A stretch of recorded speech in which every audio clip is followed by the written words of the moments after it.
When I glance over my notes and records of the Sherlock Holmes cases between the years 82 and 90, I am faced by so many which present strange and interesting features that it is no easy matter to know which to choose and which to leave. Some, however, have already gained publicity through the papers, and others have not offered a field for those peculiar qualities which my friend possessed in so high a degree, and which it is the object of these papers to illustrate. Some, too,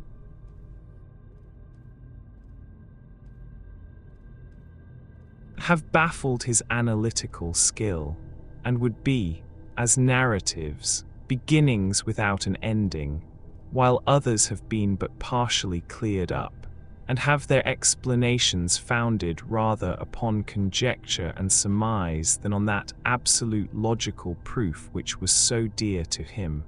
There is, however,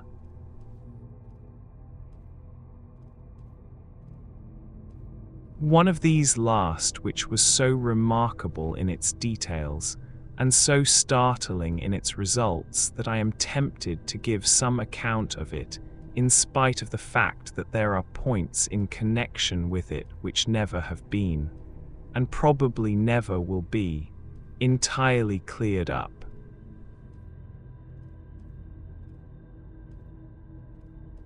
The year 87 furnished us with a long series of cases of greater or less interest, of which I retain the records.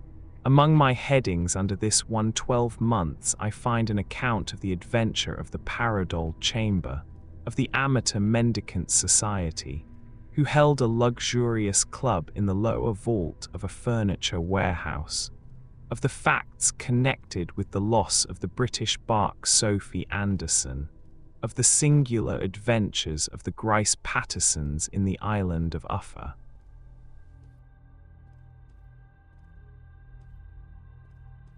and finally of the Camberwell poisoning case. In the latter, as may be remembered, Sherlock Holmes was able, by winding up the dead man's watch, to prove that it had been wound up 2 hours before, and that therefore the deceased had gone to bed within that time. A deduction which was of the greatest importance in clearing up the case. All these I may sketch out at some future date.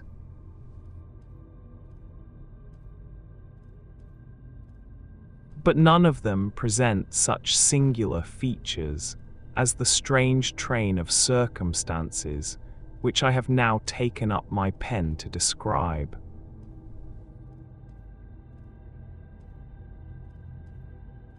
It was in the latter days of September, and the equinoctial gales had set in with exceptional violence. All day the wind had screamed and the rain had beaten against the windows, so that even here in the heart of great, handmade London we were forced to raise our minds for the instant from the routine of life, and to recognize the presence of those great elemental forces which shriek at mankind through the bars of his civilization, like untamed beasts in a cage, as evening drew in.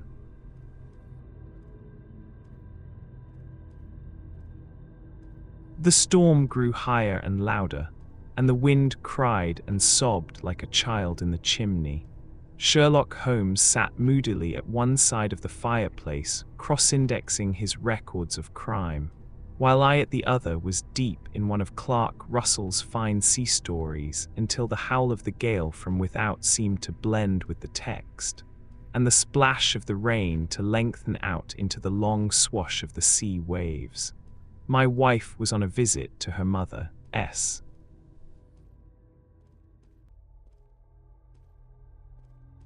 And for a few days I was a dweller once more in my old quarters at Baker Street.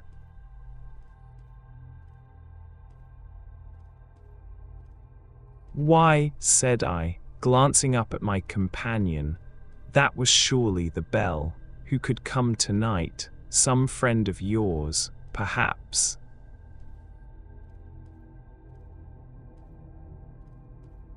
"Except yourself I have none," he answered. I do not encourage visitors.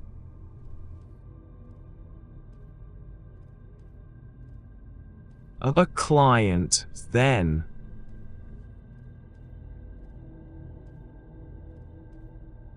If so, it is a serious case. Nothing less would bring a man out on such a day and at such an hour, but I take it that it is more likely to be some crony of the landlady, S.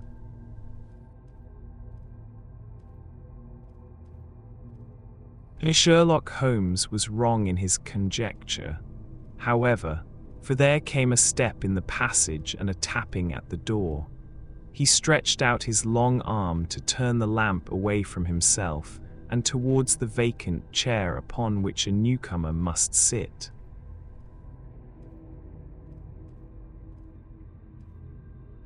"Come in," said he.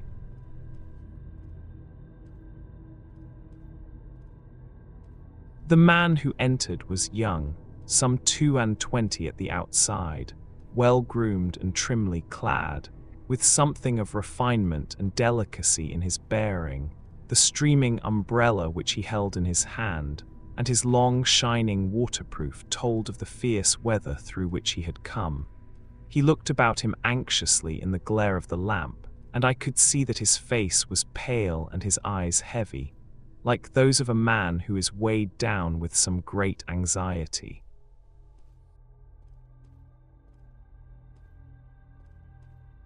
"I owe you an apology," he said, raising his golden pince-nez to his eyes. "I trust that I am not intruding. I fear that I have brought some traces of the storm and rain into your snug chamber."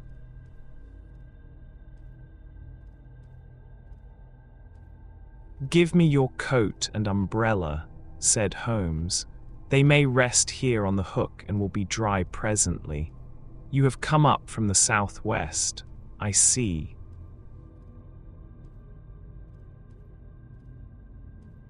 "Yes, from Horsham."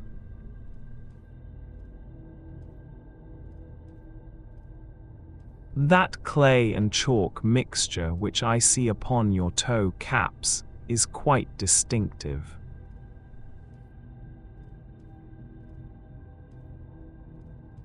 "I have come for advice."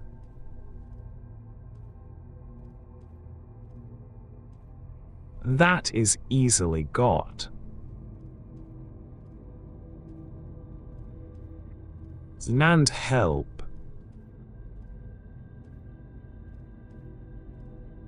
"That is not always so easy."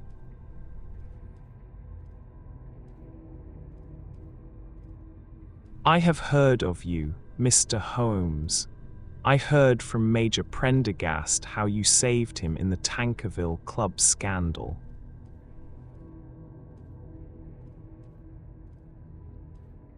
"Ah, of course. He was wrongfully accused of cheating at cards."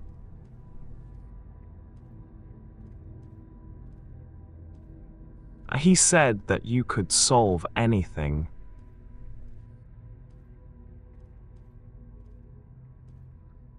"He said too much."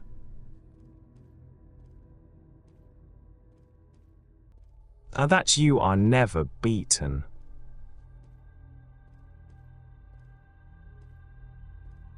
"I have been beaten 4 times 3 times by men, and once by a woman."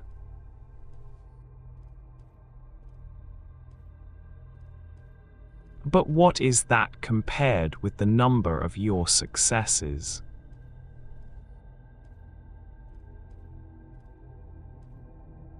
"It is true that I have been generally successful."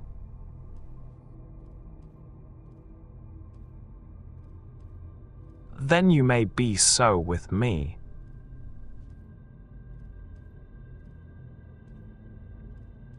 "I beg that you will draw your chair up to the fire and favor me with some details as to your case."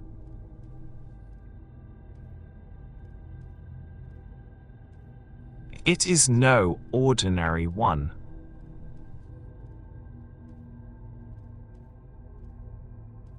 None of those which come to me are. I am the last court of appeal.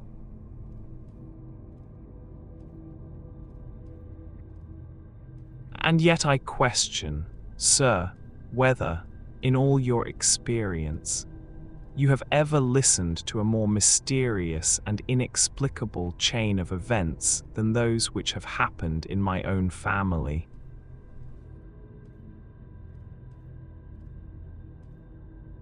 You fill me with interest, said Holmes. Pray give us the essential facts from the commencement, and I can afterwards question you as to those details which seem to me to be most important.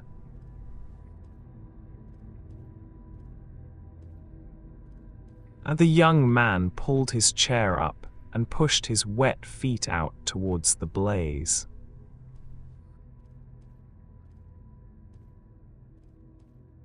My name, said he, is John Openshaw, but my own affairs have, as far as I can understand, little to do with this awful business. It is a hereditary matter, so in order to give you an idea of the facts, I must go back to the commencement of the affair.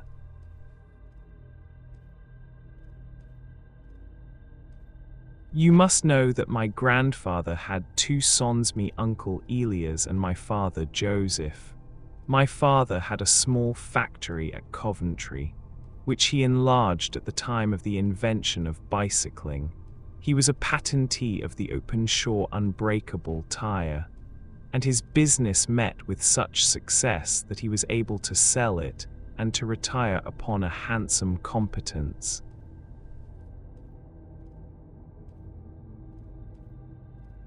My uncle Elias emigrated to America when he was a young man and became a planter in Florida, where he was reported to have done very well. At the time of the war, he fought in Jackson's army, and afterwards under Hood, where he rose to be a colonel.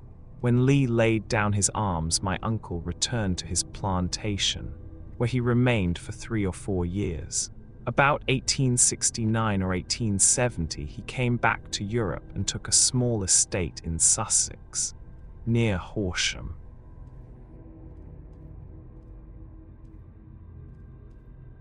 He had made a very considerable fortune in the States, and his reason for leaving them was his aversion to the Negroes and his dislike of the Republican policy in extending the franchise to them. He was a singular man, fierce and quick-tempered, very foul-mouthed when he was angry, and of a most retiring disposition. During all the years that he lived at Horsham, I doubt if ever he set foot in the town. He had a garden and 2 or 3 fields round his house.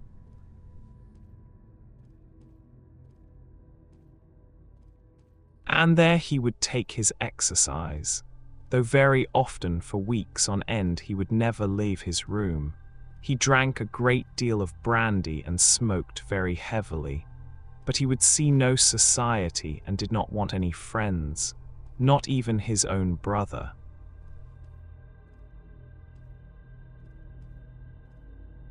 He didn't mind me. In fact, he took a fancy to me, for at the time when he saw me first I was a youngster of 12 or so. This would be in the year 1878, after he had been 8 or 9 years in England. He begged my father to let me live with him, and he was very kind to me in his way. When he was sober, he used to be fond of playing backgammon and draughts with me.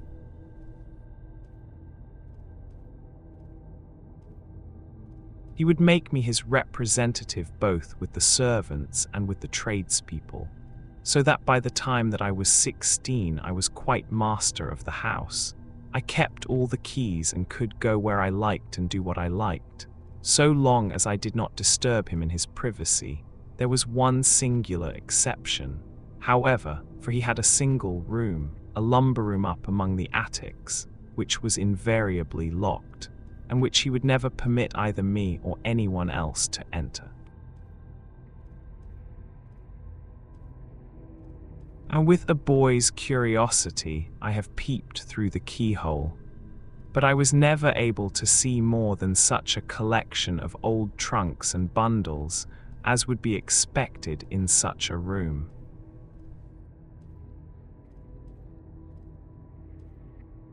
One day, it was in March 1883, a letter with a foreign stamp lay upon the table in front of the colonel's plate. It was not a common thing for him to receive letters, for his bills were all paid in ready money, and he had no friends of any sort. From India, said he as he took it up. Pondicherry postmark. What can this be? Opening it hurriedly, out there jumped 5 little dried orange pips, which pattered down upon his plate. I began to laugh at this.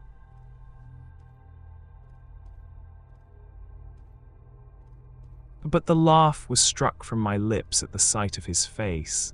His lip had fallen, his eyes were protruding, his skin the color of putty, and he glared at the envelope which he still held in his trembling hand.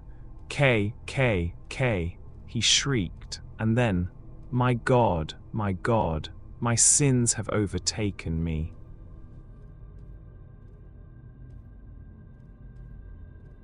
What is it, uncle? I cried.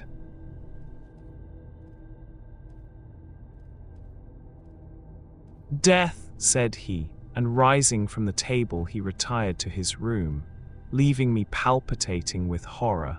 I took up the envelope and saw scrawled in red ink upon the inner flap, just above the gum, the letter K 3 times repeated. There was nothing else save the 5 dried pips. What could be the reason of his overpowering terror? I left the breakfast table, and as I ascended the stair I met him coming down with an old rusty key, which must have belonged to the attic.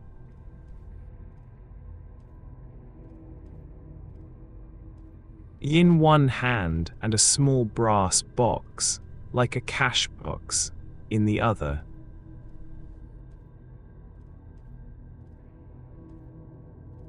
They may do what they like, but I'll checkmate them still, said he with an oath. Tell Mary that I shall want a fire in my room today, and send down to Fordham, the Horsham lawyer.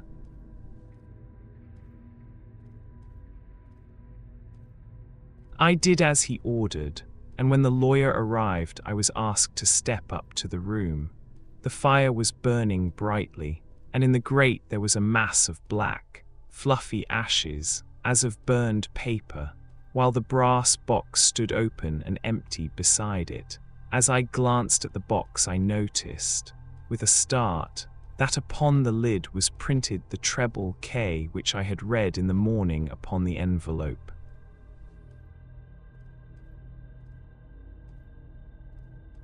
I wish you, John, said my uncle, to witness my will. I leave my estate, with all its advantages and all its disadvantages, to my brother, your father, whence it will, no doubt, descend to you. If you can enjoy it in peace, well and good. If you find you cannot, take my advice, my boy, and leave it to your deadliest enemy. I am sorry to give you such a two-edged thing, but I can't say what turn things are going to take.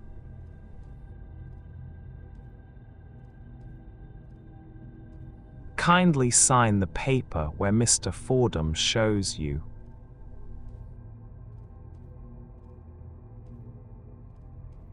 I signed the paper as directed, and the lawyer took it away with him. The singular incident made, as you may think, the deepest impression upon me, and I pondered over it and turned it every way in my mind without being able to make anything of it. Yet I could not shake off the vague feeling of dread which it left behind, though the sensation grew less keen as the weeks passed and nothing happened to disturb the usual routine of our lives. I could see a change in my uncle, however.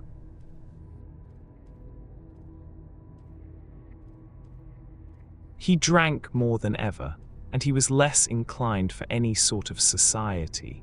Most of his time he would spend in his room, with the door locked upon the inside, but sometimes he would emerge in a sort of drunken frenzy and would burst out of the house and tear about the garden with a revolver in his hand, screaming out that he was afraid of no man, and that he was not to be cooped up, like a sheep in a pen, by man or devil. When these hot fits were over, however,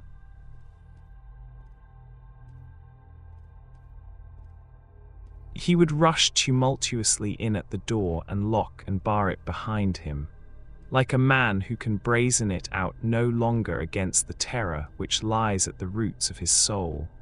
At such times I have seen his face, even on a cold day, glisten with moisture, as though it were new raised from a basin.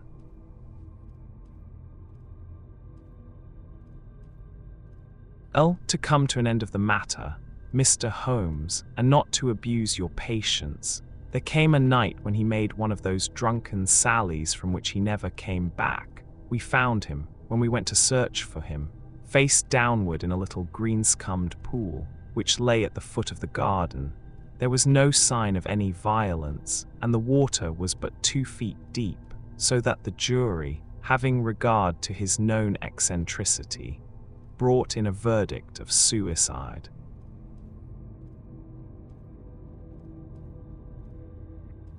But I, who knew how he winced from the very thought of death, had much ado to persuade myself that he had gone out of his way to meet it. The matter passed, however, and my father entered into possession of the estate, and of some 14,000, which lay to his credit at the bank.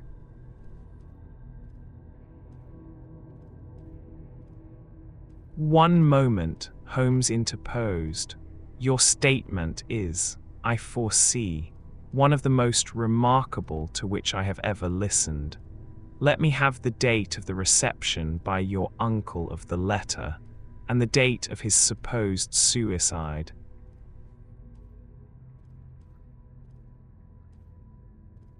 The letter arrived on March 10, 1883. His death was 7 weeks later, upon the night of May 2nd.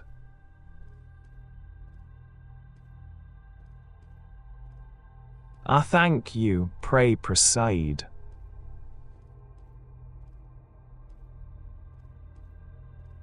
When my father took over the Horsham property, he, at my request, made a careful examination of the attic, which had been always locked up.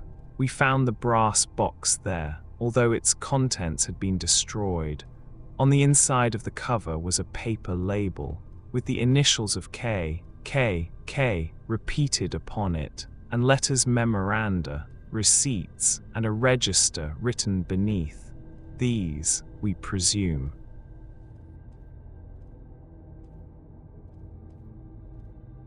indicated the nature of the papers which had been destroyed by Colonel Openshaw. For the rest, there was nothing of much importance in the attic save a great many scattered papers and notebooks bearing upon my uncle's life in America.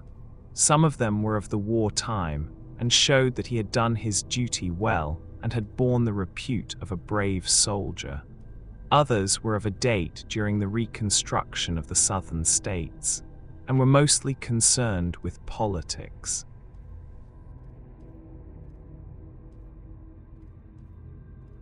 For he had evidently taken a strong part in opposing the carpetbag politicians who had been sent down from the north.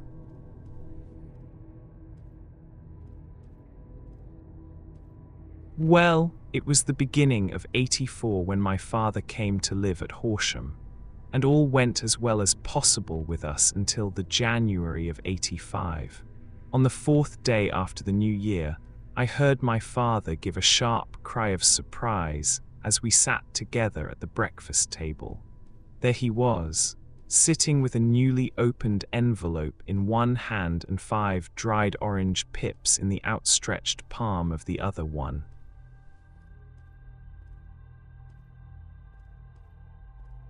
He had always laughed at what he called my cock-and-bull story about the colonel, but he looked very scared and puzzled now that the same thing had come upon himself.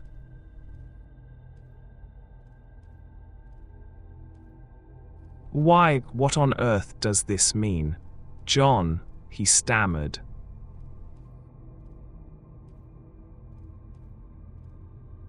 My heart had turned to lead.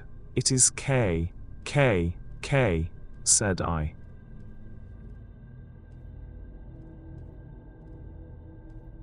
He looked inside the envelope. "So it is," he cried. "Here are the very letters, but what is this written above them?"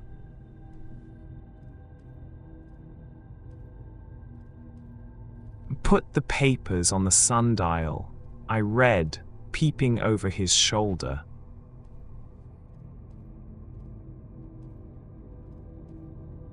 "What papers, what sundial?" he asked.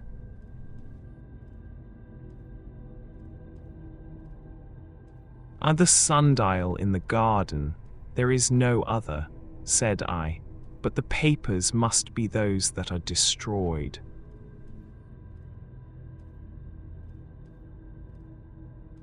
"Pooh," said he, gripping hard at his courage. "We are in a civilized land here, and we can't have tomfoolery of this kind. Where does the thing come from?"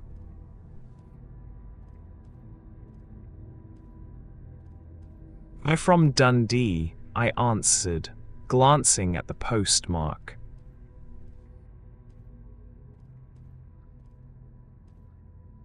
"Some preposterous practical joke," said he.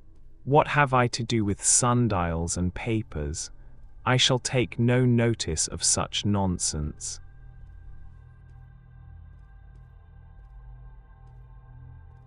"I should certainly speak to the police," I said.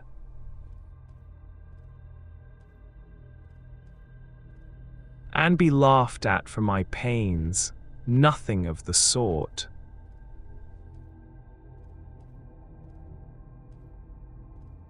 "Then let me do so."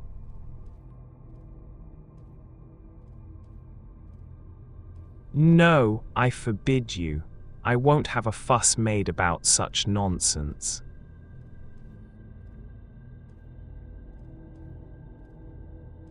It was in vain to argue with him, for he was a very obstinate man. I went about, however, with a heart which was full of forebodings.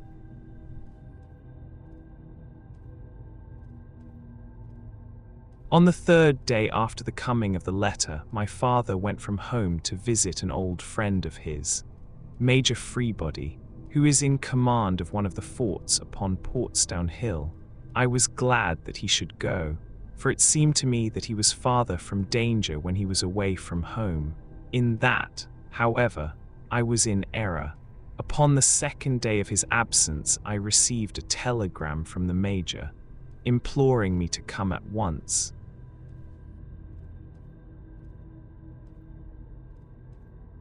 My father had fallen over one of the deep chalk pits which abound in the neighborhood, and was lying senseless, with a shattered skull. I hurried to him, but he passed away without having ever recovered his consciousness. He had, as it appears, been returning from Fareham in the twilight, and as the country was unknown to him, and the chalk pit unfenced, the jury had no hesitation in bringing in a verdict of death from accidental causes.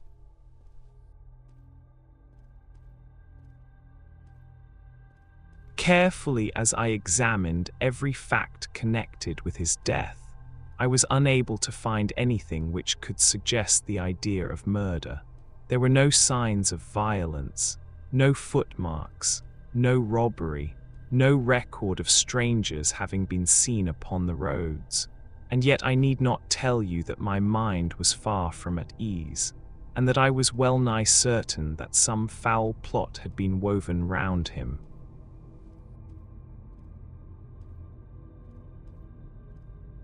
In this sinister way I came into my inheritance. You will ask me why I did not dispose of it.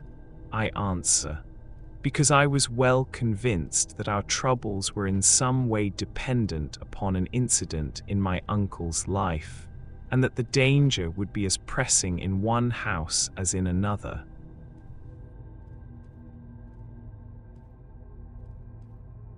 It was in January 85 that my poor father met his end, and 2 years and 8 months have elapsed since then.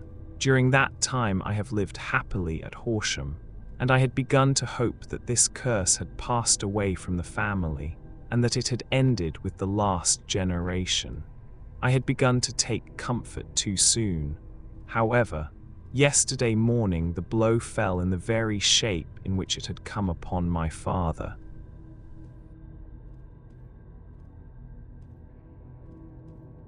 The young man took from his waistcoat a crumpled envelope, and turning to the table he shook out upon it 5 little dried orange pips.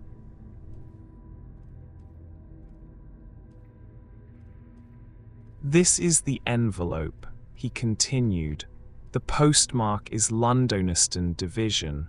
Within are the very words which were upon my father's last message. K, K, K, and then put the papers on the sundial."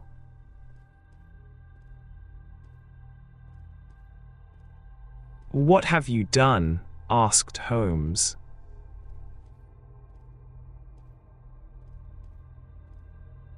"Nothing. Nothing."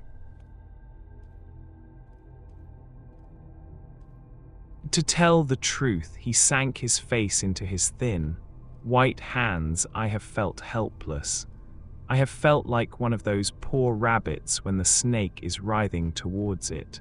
I seem to be in the grasp of some resistless, inexorable evil, which no foresight and no precautions can guard against.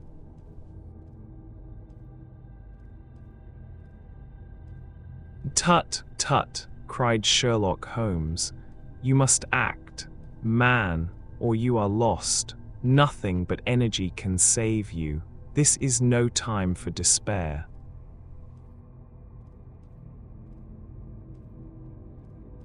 "I have seen the police."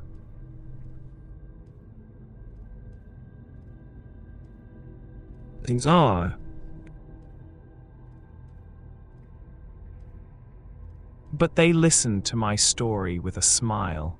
"I am convinced that the inspector has formed the opinion that the letters are all practical jokes, and that the deaths of my relations were really accidents, as the jury stated, and were not to be connected with the warnings."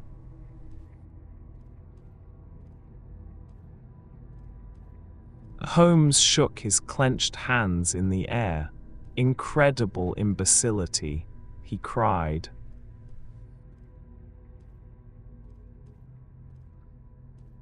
"They have, however, allowed me a policeman, who may remain in the house with me."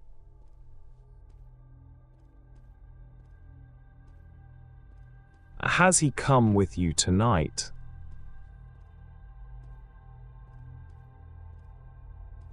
"No, his orders were to stay in the house."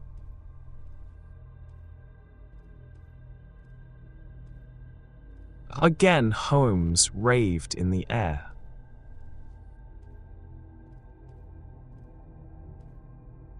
"Why did you come to me?" he said, "and, above all, why did you not come at once?"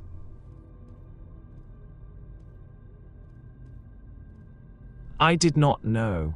It was only today that I spoke to Major Prendergast about my troubles, and was advised by him to come to you."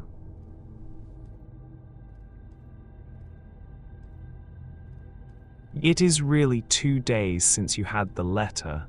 We should have acted before this. You have no further evidence, I suppose, than that which you have placed before us, no suggestive detail which might help us."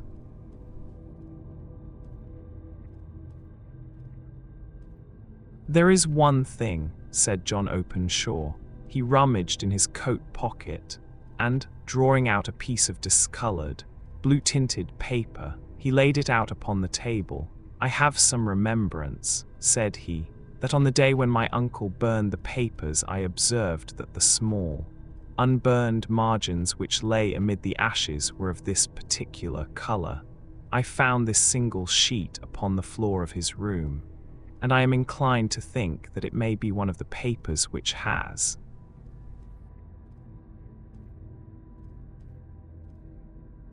perhaps fluttered out from among the others, and in that way has escaped destruction. Beyond the mention of pips, I do not see that it helps us much. I think myself that it is a page from some private diary. The writing is undoubtedly my Uncle S.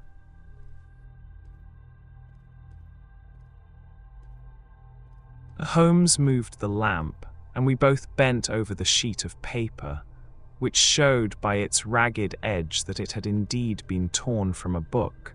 It was headed March 1869, and beneath were the following enigmatical notices.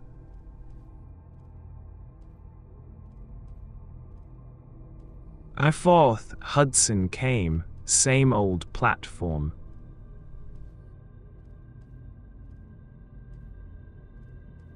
7th, set the pips on Macaulay, Paramore, and John Swain of St. Augustine.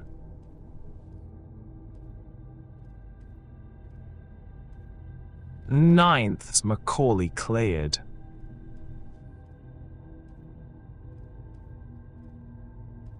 10th, John Swain cleared.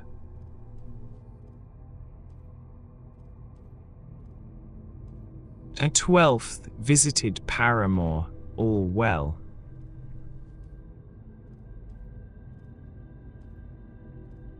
Thank you, said Holmes, folding up the paper and returning it to our visitor. And now you must on no account lose another instant. We cannot spare time even to discuss what you have told me. You must get home instantly and act.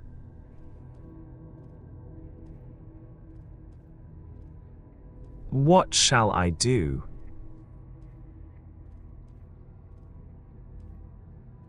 There is but one thing to do. It must be done at once. You must put this piece of paper which you have shown us into the brass box which you have described. You must also put in a note to say that all the other papers were burned by your uncle, and that this is the only one which remains. You must assert that in such words as will carry conviction with them. Having done this, you must at once put the box out upon the sundial, as directed. Do you understand?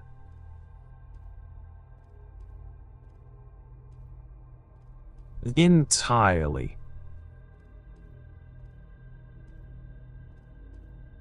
Do not think of revenge, or anything of the sort. At present, I think that we may gain that by means of the law, but we have our web to weave, while theirs is already woven. The first consideration is to remove the pressing danger which threatens you. The second is to clear up the mystery and to punish the guilty parties.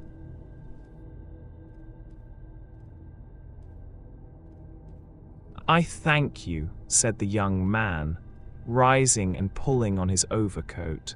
You have given me fresh life and hope. I shall certainly do as you advise.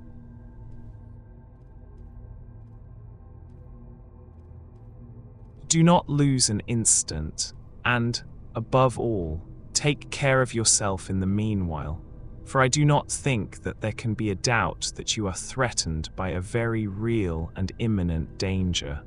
How do you go back?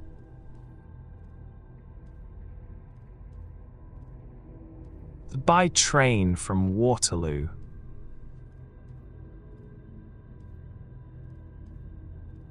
It is not yet 9. The streets will be crowded, so I trust that you may be in safety, and yet you cannot guard yourself too closely.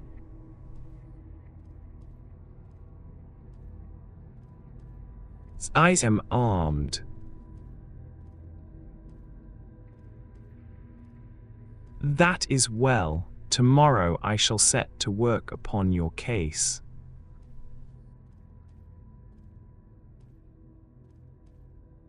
I shall see you at Horsham, then.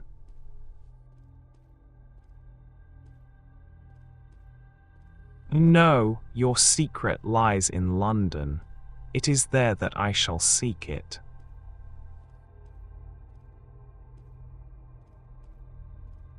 Then I shall call upon you in a day, or in 2 days, with news as to the box and the papers. I shall take your advice in every particular.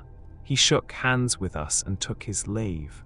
Outside the wind still screamed and the rain splashed and pattered against the windows. This strange, wild story seemed to have come to us from amid the mad elements blown in upon us like a sheet of seaweed in a gay land, now to have been reabsorbed by them once more.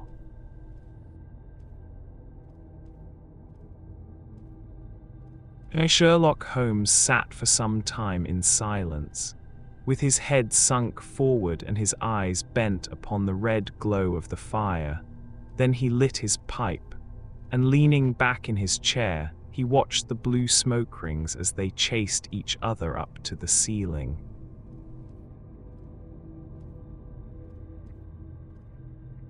I think, Watson, he remarked at last, that of all our cases we have had none more fantastic than this.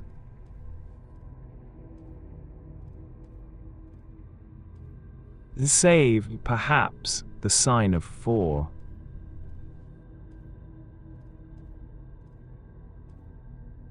Well, yes, save, perhaps, that. And yet this John Openshaw seems to me to be walking amid even greater perils than did the Sholtos.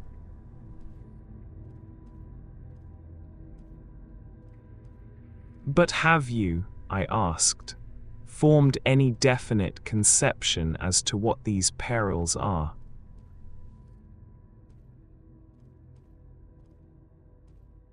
There can be no question as to their nature, he answered.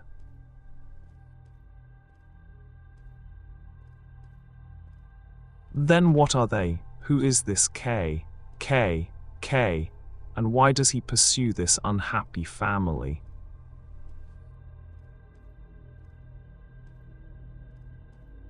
Sherlock Holmes closed his eyes and placed his elbows upon the arms of his chair, with his fingertips together. The ideal reasoner, he remarked, would, when he had once been shown a single fact in all its bearings, deduce from it not only all the chain of events which led up to it, but also all the results which would follow from it, as Cuvier could correctly describe a whole animal by the contemplation of a single bone.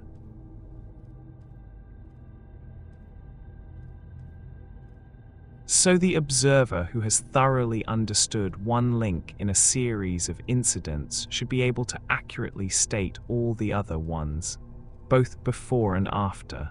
We have not yet grasped the results which the reason alone can attain to. Problems may be solved in the study which have baffled all those who have sought a solution by the aid of their senses. To carry the art, however, to its highest pitch,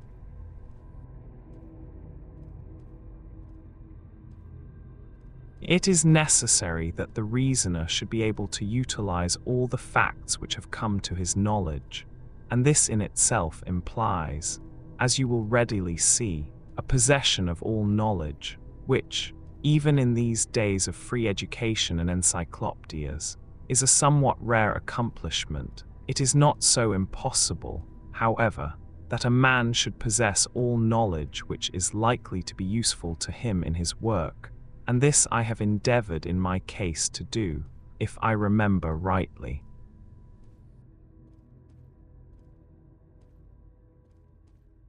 You on one occasion, in the early days of our friendship, defined my limits in a very precise fashion.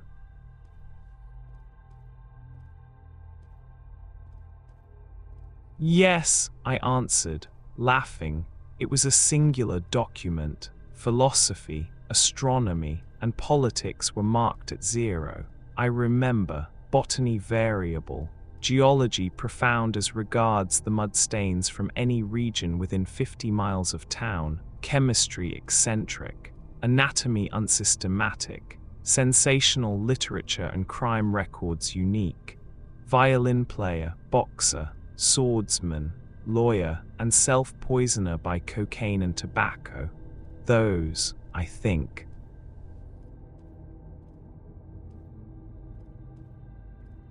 were the main points of my analysis.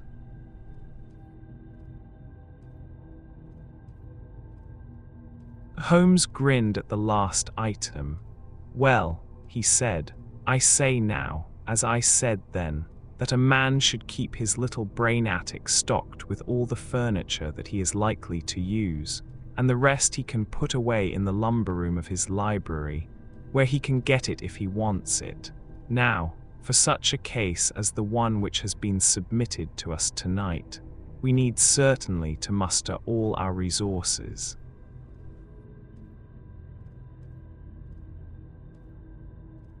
Kindly hand me down the letter K of the American Encyclopedia, which stands upon the shelf beside you. Thank you. Now let us consider the situation and see what may be deduced from it. In the first place, we may start with a strong presumption that Colonel Openshaw had some very strong reason for leaving America. Men at his time of life do not change all their habits and exchange willingly the charming climate of Florida for the lonely life of an English provincial town.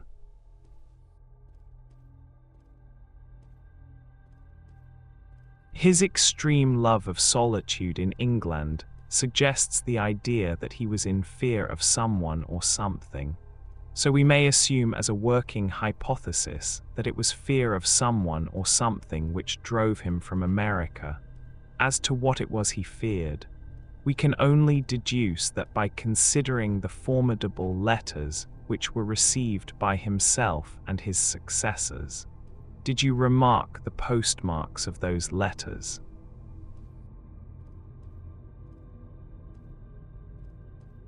The first was from Pondicherry, the second from Dundee, and the third from London.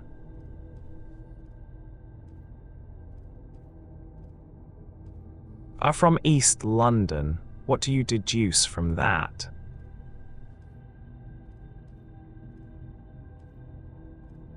They are all seaports, that the writer was on board of a ship.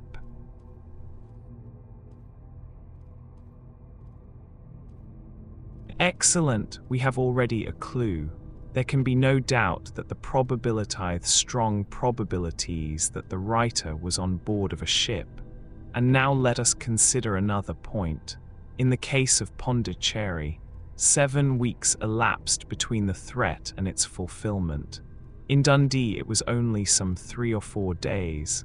Does that suggest anything?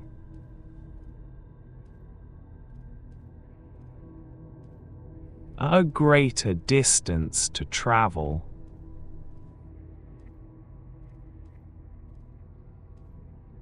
But the letter had also a greater distance to come.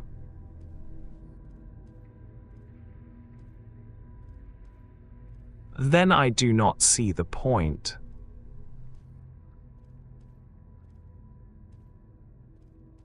There is at least a presumption that the vessel in which the man or men are is a sailing ship. It looks as if they always send their singular warning or token before them when starting upon their mission. You see how quickly the deed followed the sign when it came from Dundee. If they had come from Pondicherry in a steamer, they would have arrived almost as soon as their letter. But, as a matter of fact, 7 weeks elapsed.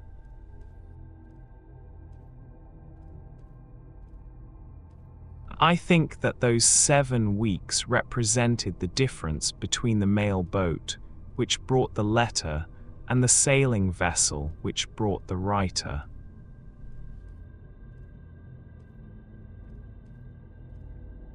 It is possible.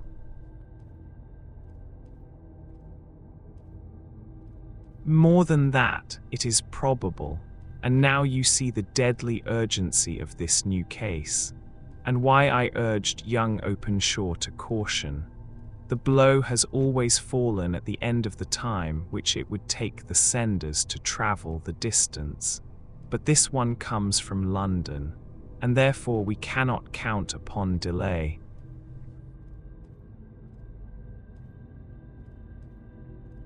Good God, I cried, what can it mean, this relentless persecution?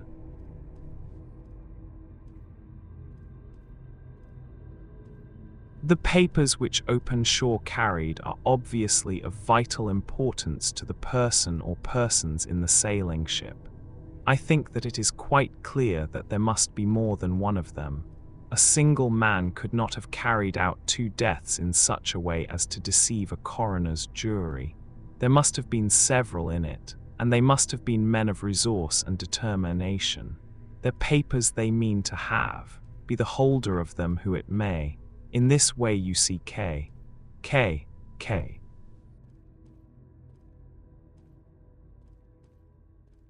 ceases to be the initials of an individual and becomes the badge of a society.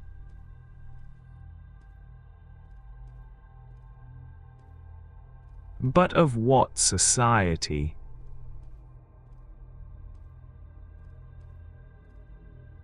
Have you never, said Sherlock Holmes, bending forward and sinking his voice, have you never heard of the Ku Klux Klan?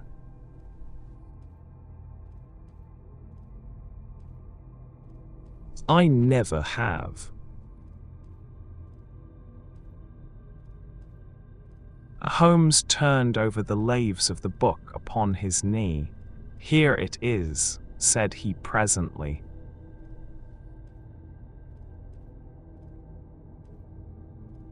Ku Klux Klan, a name derived from the fanciful resemblance to the sound produced by cocking a rifle. This terrible secret society was formed by some ex-Confederate soldiers in the southern states after the Civil War, and it rapidly formed local branches in different parts of the country, notably in Tennessee, Louisiana, the Carolinas, Georgia, and Florida. Its power was used for political purposes.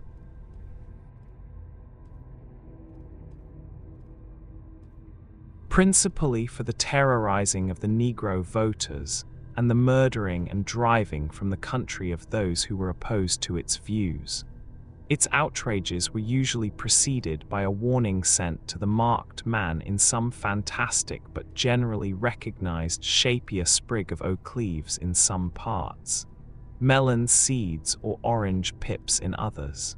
On receiving this, the victim might either openly abjure his former ways, or might fly from the country, if he braved the matter out.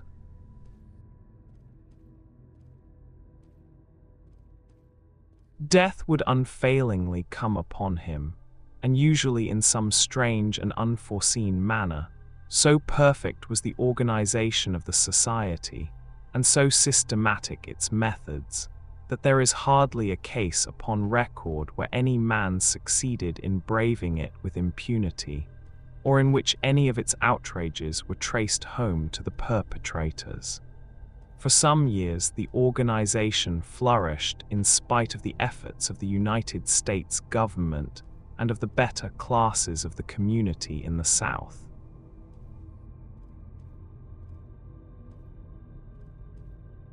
Eventually, in the year 1869, the movement rather suddenly collapsed, although there have been sporadic outbreaks of the same sort since that date.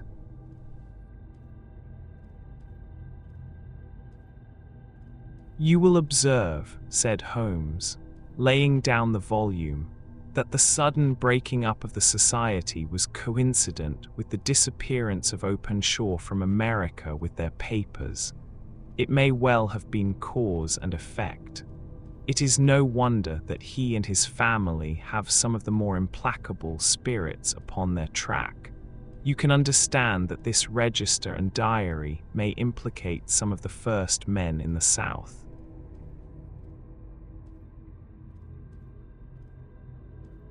And that there may be many who will not sleep easy at night until it is recovered.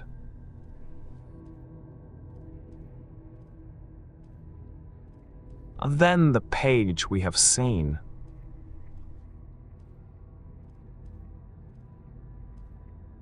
Is such as we might expect. It ran, if I remember right, sent the pips to A, B, and C, that is, sent the society's warning to them.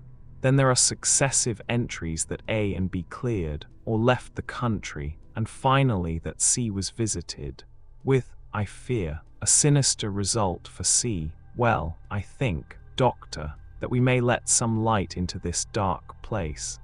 And I believe that the only chance young Openshaw has in the meantime is to do what I have told him.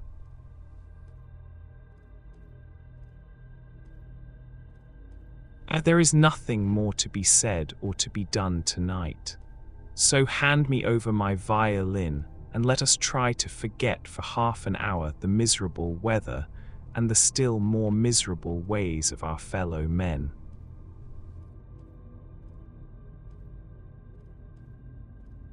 It had cleared in the morning, and the sun was shining with a subdued brightness through the dim veil which hangs over the great city.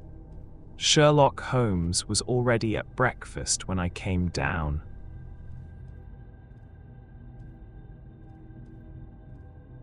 "You will excuse me for not waiting for you," said he. "I foresee, a very busy day before me in looking into this case of young Openshaw, S.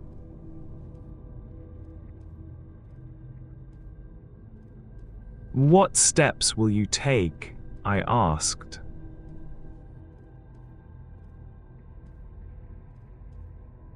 "It will very much depend upon the results of my first inquiries. I may have to go down to Horsham, after all."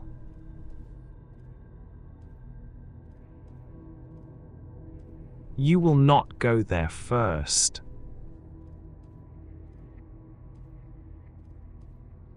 "No, I shall commence with the city. Just ring the bell and the maid will bring up your coffee."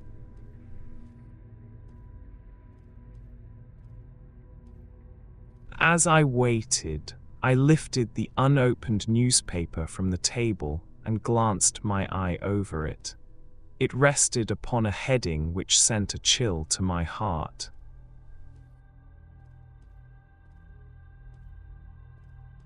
"Holmes," I cried, "you are too late."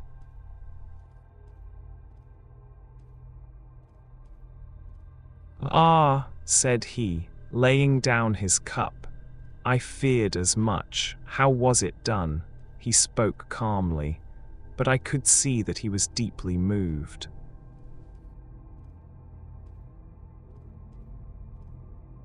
My eye caught the name of Openshaw, and the heading "Tragedy near Waterloo Bridge." Here is the account.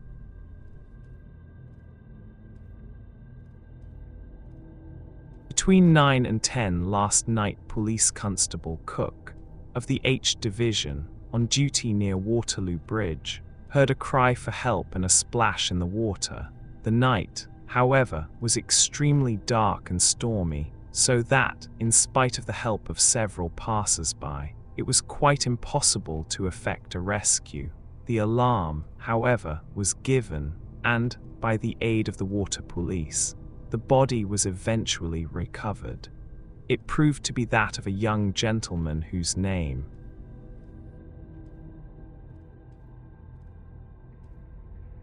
as it appears from an envelope which was found in his pocket, was John Openshaw, and whose residence is near Horsham. It is conjectured that he may have been hurrying down to catch the last train from Waterloo Station, and that in his haste and the extreme darkness he missed his path and walked over the edge of one of the small landing places for river steamboats. The body exhibited no traces of violence.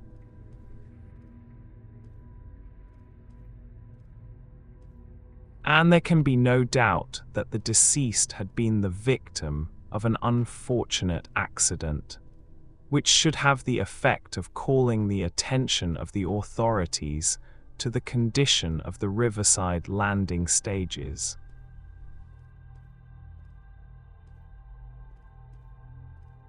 We sat in silence for some minutes, Holmes more depressed and shaken than I had ever seen him.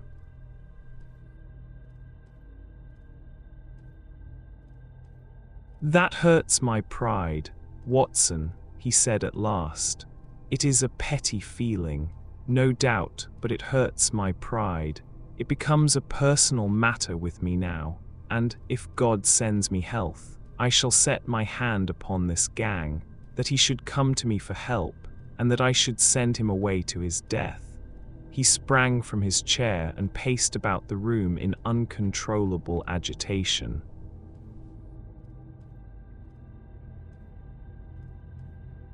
With a flush upon his sallow cheeks, and a nervous clasping and unclasping of his long thin hands.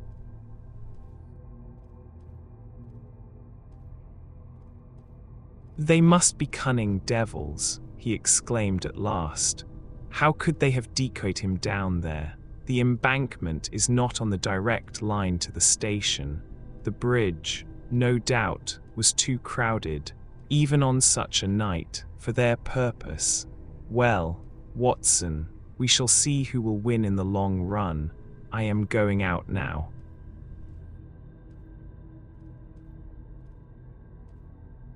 "And to the police."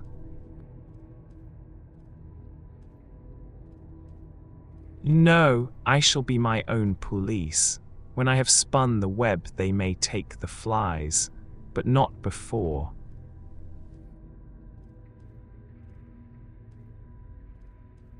All day I was engaged in my professional work, and it was late in the evening before I returned to Baker Street. Sherlock Holmes had not come back yet. It was nearly 10 o'clock before he entered. Looking pale and worn, he walked up to the sideboard, and tearing a piece from the loaf he devoured it voraciously, washing it down with a long draught of water.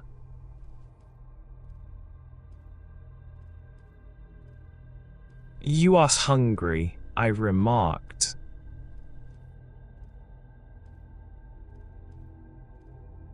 "So starving, it had escaped my memory.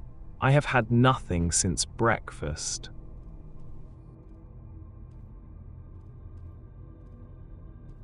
"Nothing." "Not a bite. I had no time to think of it."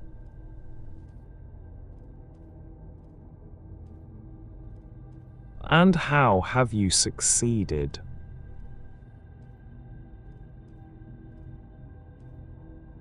"Well,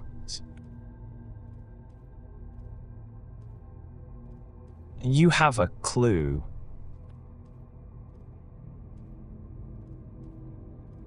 "I have them in the hollow of my hand.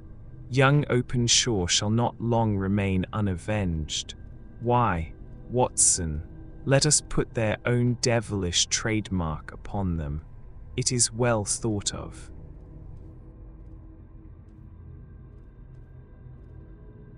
"Oh, what do you mean?"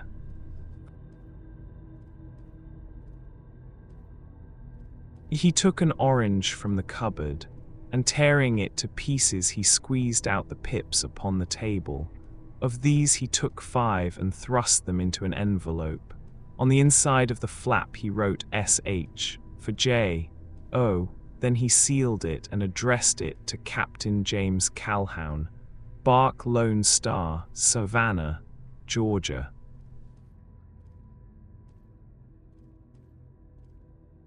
"That will await him when he enters port," said he, chuckling. "It may give him a sleepless night.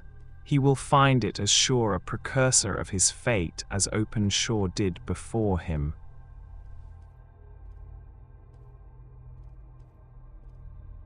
And who is this Captain Calhoun?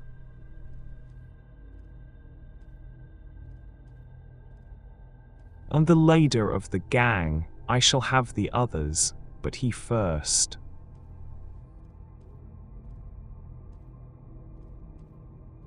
How did you trace it, then?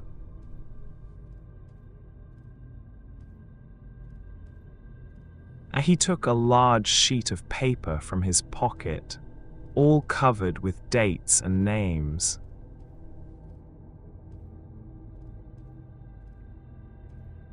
I have spent the whole day, said he, over Lloyd's registers and files of the old papers, following the future career of every vessel which touched at Pondicherry in January and February in '83.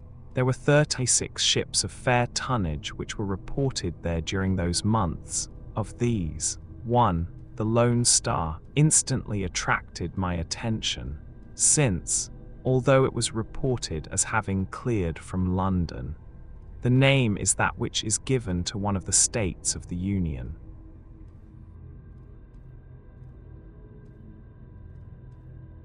Texas, I think.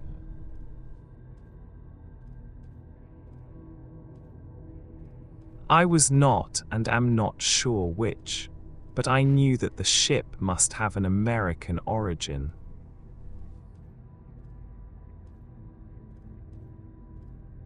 What then?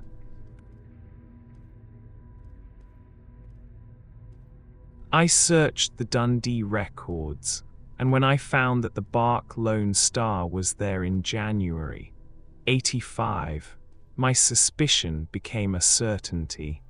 I then inquired as to the vessels which lay at present in the port of London.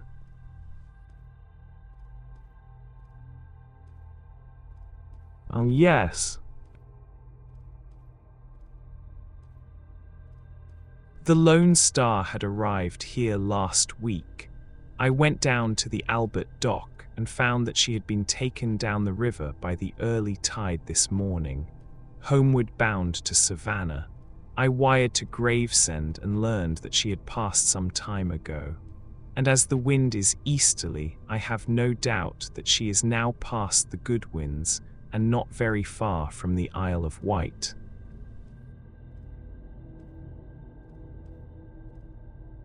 What will you do, then?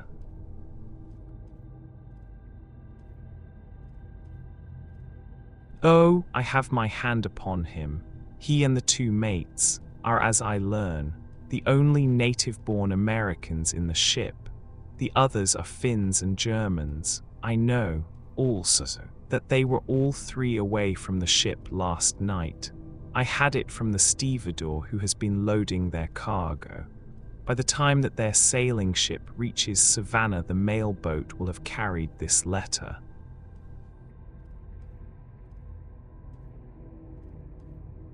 And the cable will have informed the police of Savannah that these three gentlemen are badly wanted here upon a charge of murder.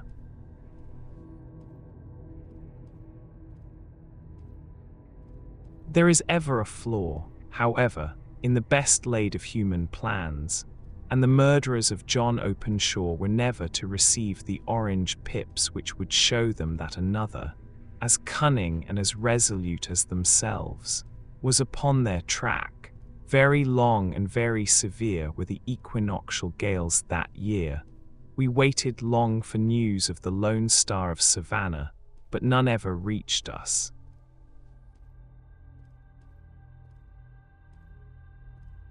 We did at last hear that somewhere far out in the Atlantic, a shattered stern post of a boat was seen swinging in the trough of a wave, with the letters L.S. carved upon it, and that is all which we shall ever know of the fate of the Lone Star.